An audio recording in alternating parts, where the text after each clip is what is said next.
Hello, hello, and welcome everyone to another fun-filled day of World of Warships Legends. I am your host, Phoenix61. Guys, make sure to follow the channel. I am doing World of Warships videos every single day. Today we are on Sleeping Giant. We're playing a domination match, everybody's favorite, right? The go-to game type, right? And we are in the Colbert. I'm sure someone will yell at me for pronouncing it wrong, but you guys know me, I am terrible at that, right? So my apologies as always. This is a ship that I definitely don't play as a lot, and I think at the time I was working through the Zhao Bureau project, right? And I needed legendary cruiser wins for, I think, the last stage, probably. So I was like, you know what, I play like all the other legendary cruisers that I have quite a bit, but I have only played the Colbert a couple times, right? So we're gonna do it, right? And I did tweak the commander a little bit, and we'll go through kind of how I have it set up right now, but always do appreciate, a lot of times you guys have way better ideas than I do when it comes to commander setups, right? But this is, another ship that I would kind of compare to, like the Minotaur or the Brisbane. The Brisbane's fairly new. In that, lots of guns, they fire really high into the air, so aiming is kind of difficult, but you can fire from behind land, right? So I am taking a little bit of an aggressive approach here, trying to get behind some cover early on that's kind of closer to the enemy. I did notice there are no destroyers in here, so I'm like, all right, I might have a little bit more of a chance to get somewhere without getting spotted, but of course it didn't quite work out as well as I planned. Either this Brisbane picked me up, or if you look at the mini-map, someone across all the way over by A showed up. That might be the individual. The culprit, this Alaska, might be the one that picked us up, right? But as you can see, lots of gun turrets, very fast reload, and the turret traverse, the turrets move very, very quickly, right? So, but yeah, battleship over there as well. These guys are like, ooh, squishy cruiser, let's murder it, right? So I am trying to get tucked away into a little nesty, sweet spot right here where not very many ships can shoot me, but I can shoot some ships, right? So we will pick on this Brisbane, just like my teammates appear to be doing. Just took a very hard wallop from probably a battleship on our team, right? And that is exactly the same thing that would happen to us if we were broadside as well. We do manage to jack that kill with only 12,000 damage done, right? But here's where this ship is going to kind of shine. Now we are behind cover, unspotted, and there is a battleship out there that we can just lay waste to, right? So you're gonna damage farm, right? So basically, like, it's unfair at this point for this poor soul, but we are going to shoot at him as much as possible until our trigger finger is tired, right? But this Burgoyne, so we have that ship as well. That's another one where I'm kind of like, I don't play it a lot, and it's probably because I'm doing it wrong, right? But so this one, I know the fire setting chances, while they don't look too great in the stats, if you're going through the stats for the ship, they don't look that great. But with how many turrets you have, each turret has 2 guns on it, and then with how quickly they reload, and also how many turrets you can get on target, right? So this is the vast majority of them. I think there's maybe 1 turret in the back right starboard side of the ship that can't shoot at this Burgoyne right now, right? So we're lobbing so many bullets at a time that I think, that the amount of fires you can set, over a time period, like say over a minute, is pretty good with this ship, I would guess, right? I'm not, like you guys know me, I'm not crazy into the stats. I just kind of do what feels right? and this feels right at this moment, right? So this makes up for all the times you get destroyed instantly in one of these types of ships, right? Like, this is why people still play as them, right? Because you can be this royal pain in the butt, right? Especially if there's no aircraft carrier, right?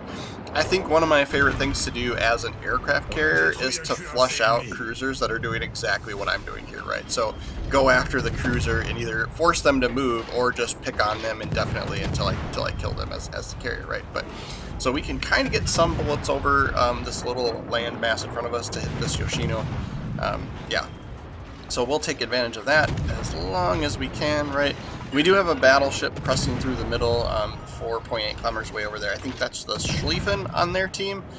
He does have sonar, and there it is, speak of the devil, right? So he is picking us up. But you know, like, good news for us, there's nothing over here on this side that can actually, like, hit us, at least not hard at this point, right? I think that Burgone probably would be picking on us if it was still alive, but yeah, between us and our team, that ship's gone, right? But what I like about this spot, you know, and the other thing too, this isn't always a good place to go to if you're a cruiser, right? Like I said, if there's a carrier, if you've got, you know, heavy battleships out off to the, you know, off to your, like, you know, off by Zone C over here, or if there's destroyers pressing in that are spotting you, you know, like, you're probably going to screw yourself over by coming in here and being aggressive, right? If you didn't die in the process of trying to get there, right? So this is a little bit circumstantial. You know, I noticed there were no destroyers, and so I kind of took the risk, and I'm reaping the benefits of that now, right? So we backed up a little bit, and now we're able to support what is that, the A cap over there, all the way on the other side of the map, right? So it's just so great to be this close to the middle of the map and be able to shoot almost everything and not be taking a lot of fire. Like, it's a freaking miracle, right? I was, you know, like, in my defense, I was playing with this ship. I played 2 other games with this today, and I personally did really good, like, but my team lost, right? So, like, I almost put one of those out because I did do a little bit better there, but it's like, oh, it's not as exciting to lose, right? Like, we put up some bigger damage numbers, basically, but of course XP suffers if you don't win, right? So yeah, but yeah, so we're still getting picked up by sonar. I'm sure it's that Schleifen's still just barely close enough, right? So I triggered mine, but I know mine isn't quite as good as the German sonar, right? Like, they can pick up from further away, usually like 5 kilometers for some of those ships, 5.4 I think for the Schlieffen even. So here he comes to wreck our day. If you look at the mini-map, so he's capping B right now, and there's a battleship on our team right behind us. That's how we're picking up fully packed right now. And so it'd be really nice to be able to help out with him. But if I stick my butt out, like, we're going to go down really quickly. Plus, Schlieffen has torpedoes too, so that's going to be no bueno for us no matter what we do. So we're kind of forced to not help with him. Once he comes up around the corner a little bit, I'm going to try and shoot him, but I'm thinking most of the bullets are going to hit these rocks in front of us, right? He's just too close. The other thing, too, to worry about is, you know, 2.4 kilometers away, 2.3 now, you know, like, he's going to be close enough to spot us once he gets to 2 kilometers, no matter what, right? So, like, and he's got secondary batteries as well. Like, it's just not going to be a good story for us. So we can't be aggressive, and I feel bad because we can't really help out much, but we would go down in salvo, right? Like, so we'll pick on this Alaska because, well, we can actually hit him, right? The good news here is, though, that Schlieffen can't hit us either. He did take out our battleship, right? So that's always a bummer. But we're picking him up as well. So that Alaska is what hit us hard here, I think. And it's because this Schlieffen was still close enough, was within those 2 kilometers, right? So I moved forward so much that I rammed into this island here, but the Schlieffen is now backing up, right? So now we're not getting picked up by him. He's outside the 2 kilometers. So now we can back up a little bit more and get some bullets on this Alaska again, right? So, but yeah, as you can see, just crazy. We are up to 12 fires here, and we've had 390 main battery hits thus far into the game, right? It's just ridiculous, right? I mean, it's a lot of fun, but like I said, this is one of those ships where if you're not careful, you die, right? Like, you're gonna get eaten up. That Alaska can definitely wreck us pretty quickly as well, just like any other battleship, you know, like, so yeah. But yeah, we'll pick on this Alaska as long as we remain unspotted here. And this is what I was talking about. We're hitting a lot of bullets are hitting the ground here. He does trigger his radar, but it doesn't matter anymore. He's gone, right? So, yeah. So, and then here, like, it kind of looks like some of our bullets could maybe fly over the, you know, but it's not working right. So, we're gonna have to be extra special careful. We may be able to wait for him to kind of peek his nose around the corner here. I was hoping to not have to, like, resort to that, but now it's like, yeah. So there's his torpedoes again, right? So that could have been us. But yeah, so if you use the, like, zoom in function and go to the back of the ship, it'll kind of view from the back turrets, and it's actually easier to shoot around corners when you do that like that. So that's why we did that. So we actually zoomed in on purpose using the, was it the right thumbstick there? Yeah, that does that. So now there is literally just a Brisbane left. We have 2 kills, 120,000 damage, 426 main battery hits, right, with 12 fires, so that was a lot of fun, right? Yeah. So we're gonna, I'm kind of in this debacle of like, do I help with the C cap? Boring. So we'll show off the maneuverability of this ship, which is actually not that great. That's probably one of my other gripes with it.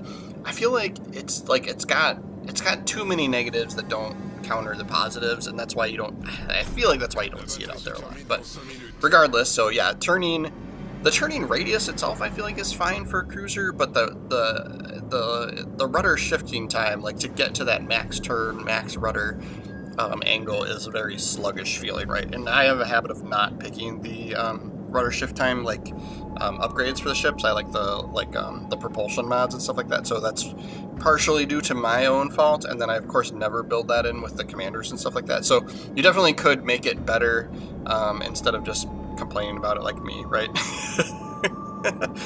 But I did a lot of building in for like, this is my playstyle, like range and accuracy, right? I do think there's something to be said about like doing range builds with this type of ship where these bullets lob so far and high. It's like, you could argue that it's not worth doing that. So there's the Brisbane. We'll start shooting him if we can, because as you see, like the further the target is out, the harder and harder they get to hit, right? So it's like, if you're building range in your build, is it really worth it? Because am I going to be able to actually hit those targets, because they're going to be moving, right, and changing direction pretty constantly. It's just kind of funny, the amount of bullets coming from us and the rest of our team at that Brisbane. We'll see where we end up on the leaderboard for this match. But yeah, like I said, I had more, so I had 121,000 damage. Like, that's good. There's our bureau credits down at the bottom, so that's why we were playing that. And then, yeah, we got a solid 4th place. A gentleman's 4th place. Barely came out on top just because we do still have premium days right now. But you can see we would have lost 20,000 credits. So not really that great of a game, but I think I wanted to put this one out there because it kind of sort of highlighted the strategy and how you have to play with this one, right? So that's kind of where my thought process was for putting this game out there, and that's probably part of why, maybe it's a little bit me and my play style as well, but that's the challenge I have with this ship, and so that's why I don't play it that much, right? So I have a little bit more success with credit earnings with some of my other legendary ships, but legendary in general, it's even with premium, it's tough to come out on top there, right? So here is how we have the commander set up, right? So his base trait has a whole bunch of HE stuff, but really it only applies to the cruiser because you're a cruiser, right? But so I have main battery shell grouping here, and then I also have main battery range, and this was one where I'm like, you know what, let's change this to an HE shell specific inspiration, right? Because like I said, like, I'm not, I'm gonna try this out, we'll see how it goes, right? But at those max ranges, like, how often are you really hitting that ship, but it is probably fine if it's like a battleship that's moving like slowly or not at all in some cases, right? But yeah, I feel like putting some HE shell specific mods here, or inspirations, whatever you want to call them, might be a little bit better. So it might be this Andre Rowe, right? That probably is going to be the one, but let's just take a look at these other guys. You could go AA. Some of these cruisers of this type have some pretty wicked AA, and you know how I always like to say, like, don't do too much building into your ship and commander to like to like buff things that are bad with the ship.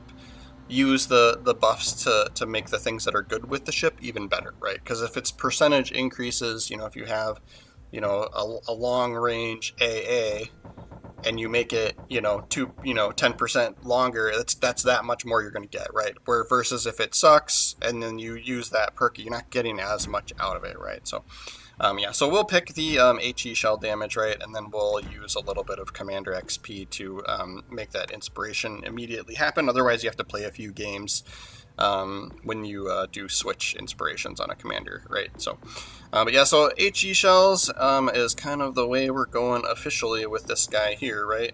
And then causing fire chances, and then this just seems completely useless to use, turret traverse speed because they already move so quickly anyway.